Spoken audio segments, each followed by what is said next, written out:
No, we're just we got an NCAA tournament, so we're ready to go. Had a good little drill. We got the mats for an hour this morning after our second COVID test, and so it'll be a long day, especially for the coaches tomorrow. It'll be kind of a different day for the athletes because they'll get a chance to come back and rest and the way that it's segmented out. But it'll be a long day for the coaching staff.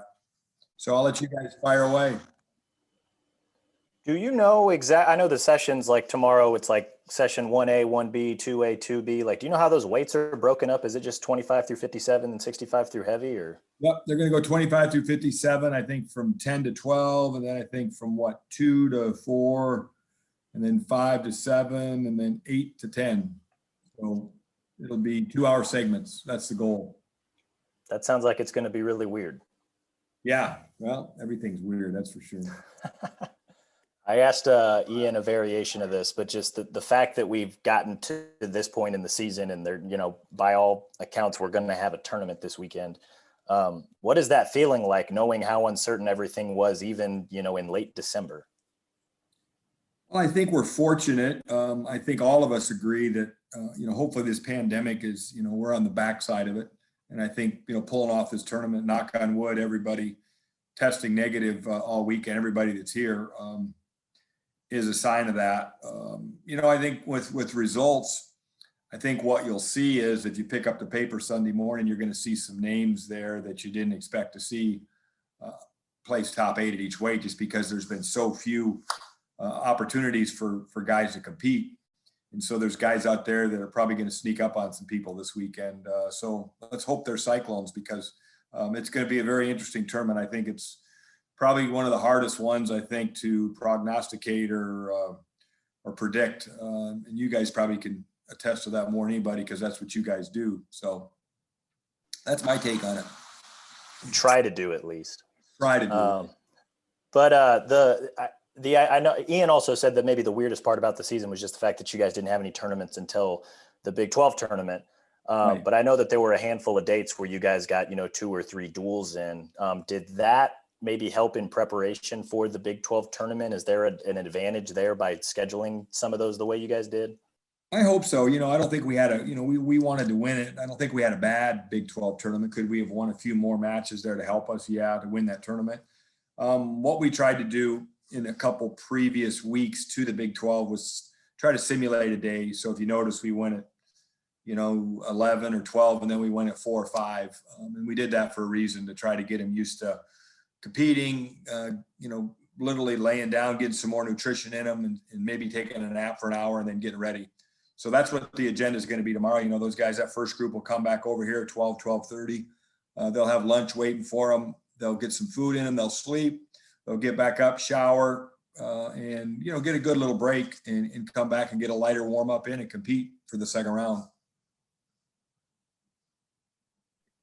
Hey, Coach, what's the excitement level you've seen from David Carr? Obviously, he's always excited to compete, but I think last year we were all excited to see how he would do in an NCAA tournament. That got canceled. Obviously, this is going to be the first time he's going to compete in this tournament. What's the excitement level you've seen from him? Well, I think he saw, I don't know where he made the statement, but, I think he made the statement, that this is something he's dreamed of his whole life. So for a guy like David, that's, obviously in the hunt to win a national championship this weekend, and has been around the sport at this level for so many years, to finally get a wrestle in the NCAA tournament, I'm sure is definitely on his bucket list. So, we know he's excited, and, it'll be interesting to see how he competes and performs, but I really like where he's at right now mentally. I really do. What's he need to do to win an NCAA championship? He's obviously got a few top guys there with him, with Hidley and Deacon, and then there's some few other guys in the tier below him. What's he need to do to get to that championship and win one? Well, obviously at this level, first and foremost is you can't look ahead, because there's 32 other really good guys in his weight. So you can't look ahead. And then I think he's just got to, I think the word determination we've used in practice a lot lately. I think, there's a lot of, determination to stay in there for 7 minutes and to go after somebody for 7 minutes, and to let David Carr's skills just let it fly and not be too calculated. He can scramble. He's got great offense. He's got great defense. I mean, I'm prejudiced, but I think that he's got some of the best offense in all of Division I wrestling, not just at 157. So you don't want to go into this weekend and hold your cards. It's time to play your cards. Gotcha. Thank you. What can you say about Gannon Gremmel's evolution the past couple of years? I know he had that shoulder surgery, but it seems like he's really improved over the last couple of years. Where has that improvement come? Well, I think you're right. I think that everybody that's followed Gannon Gremmel's career, I think he's really improved. Of course, I didn't follow his high school career. And when I got to Iowa State, Gannon was recovering from shoulder surgery. But from that point to now, I've seen great improvement. You know, I've always said it. He competes really, really good. Wrestling's important to him. You know, he's earned the right to the seed that he's got right now based on having a really solid season. So I know Gannon will throw it out there.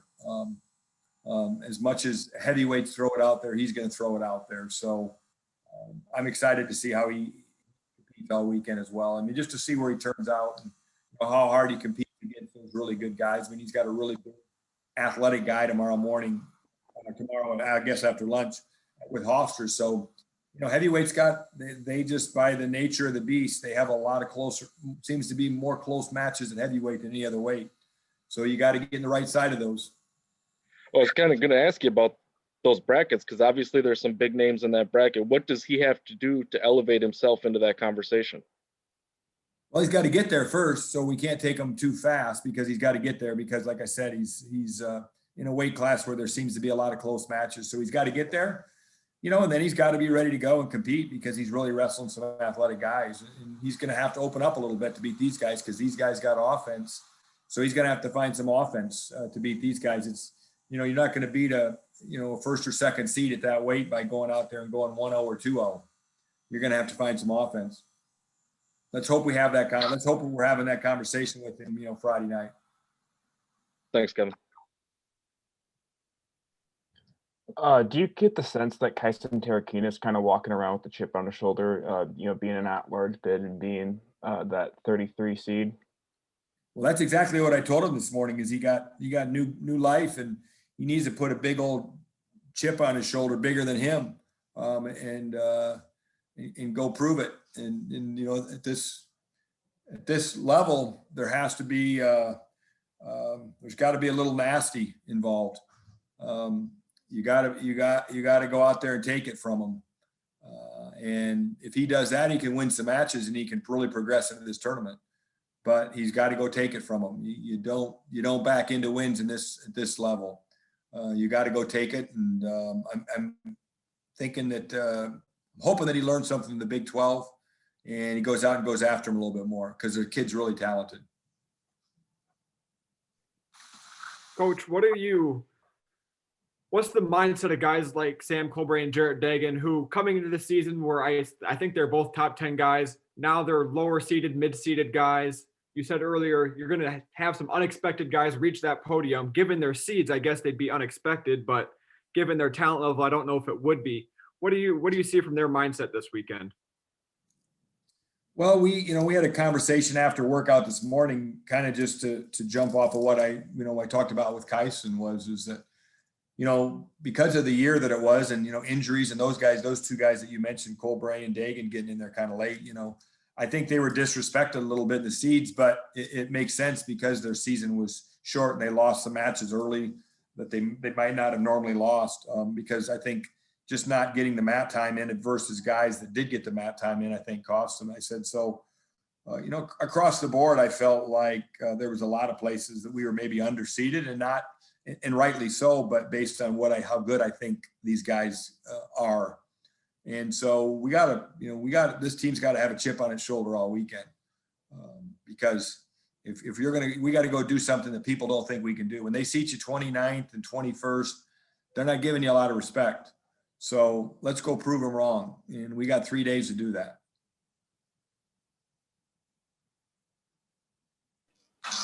What was the dialogue like with Zach Redding over the last 2 weeks? I mean, stellar performance at Big 12s. It looks like he's positioned himself to potentially make a run this week. What do you tell a true freshman who has found the success at the level that he has, and has shown the capability to perhaps be one of those unknown guys to make the podium this week. Yeah, Zach's got a lot of swagger for a young guy. He likes to compete. He's not afraid of anybody or anything. He's a different bird. I mean, he's hard for me to predict, but I do know that when he wrestles, we're going to get a lot out of him. The matches that he's lost, if anything, against Arizona State, he just kind of got bombarded and got taken down and turned right away. But then for the last 6 minutes of the match, he either won that match or was right there in that match. He's got to be ready to go. And funny things happen on the front side. Funny things happen on the back side. You got 2 ways to get there. And it wouldn't surprise me if he excelled at either one of them. This whole season and this team, especially for me as a coach, I kind of have a good idea what I think, David and Ian's upside is.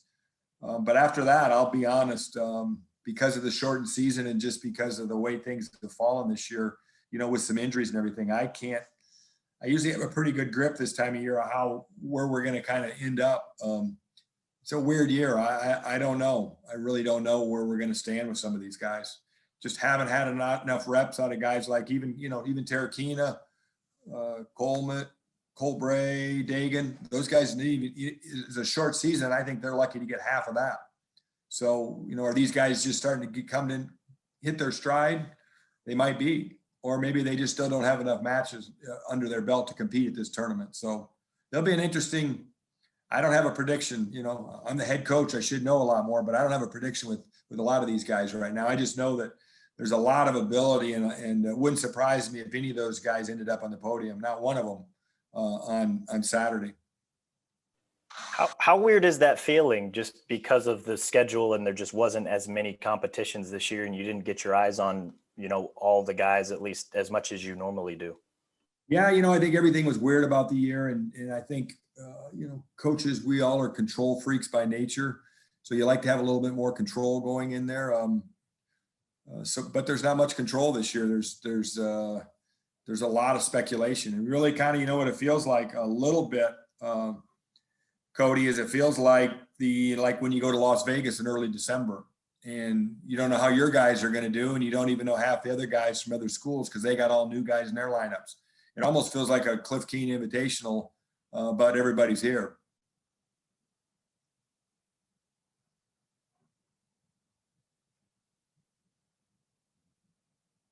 I nailed it, right? I got one more for you. You got a second. I guess all of that said, what does a successful weekend to you look like? 8 All-Americans. That's what a successful weekend looks like for me, and a couple national champs. That's what a successful weekend looks like to me. So I'll take that and ride home happily. It's not a prediction, was it? It's not a prediction, but it's if you ask me what I wanted, that's what I want. Fair enough. No, I think there's a lot of capability. I truly mean it, that if I pick up the paper and 8 of these guys have progressed to Saturday, it wouldn't surprise me. It really wouldn't. And then obviously we got some horses that could be right there Saturday night. So it's, I look at it as progress. Where we stand right now, it's definitely continues to be progress at Iowa State. Obviously now we need to progress the next 3 days. 4 years ago, we had one guy here and we scored 3 points, or 3 years ago here. 3 years ago, we had one guy here and scored 3 points. So I like the direction we're going.